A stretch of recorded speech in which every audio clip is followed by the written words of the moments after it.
ay rated SPG. Striktong patnubay at gabay ng magulang ang kailangan. Maaaring may masiselang tema, lengguwahe, karahasan, sexual, horror o droga na hindi angkop sa mga... Good morning and welcome sa aking munting channel.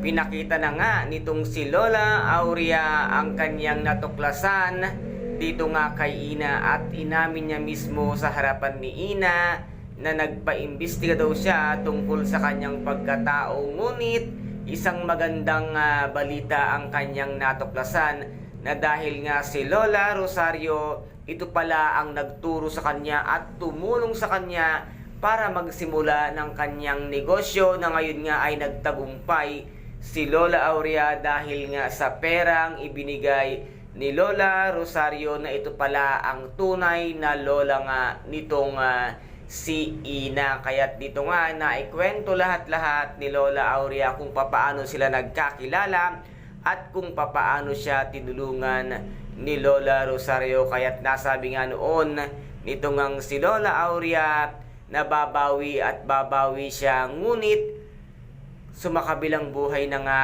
itong si Lola Rosario. Kung kaya't ngayon ay sa Ina niya nga itutuon ang kanyang pansin na sabi nga niya ay nararapat lamang na ikaw Ina ang siyang maghawak ng kanyang lahat ng ari-arian.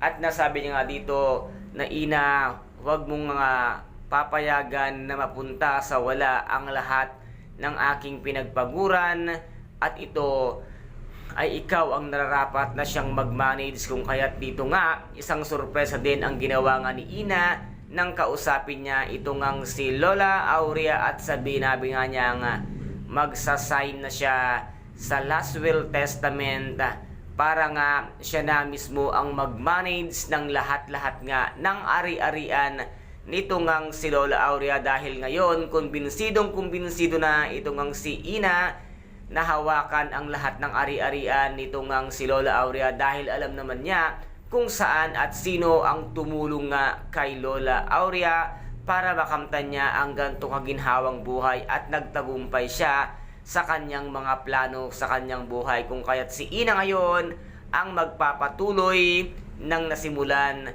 nito ngang si Lola Aurea. Kaya guys, ito po ang ating pakaabangan dito nga sa Shining Inheritance. Kung nagustuhan po ninyo ang aking videos for today, paki-subscribe na lamang po ng aking channel, paki-like and share para maging update kayo sa lahat ng gagawin kong videos.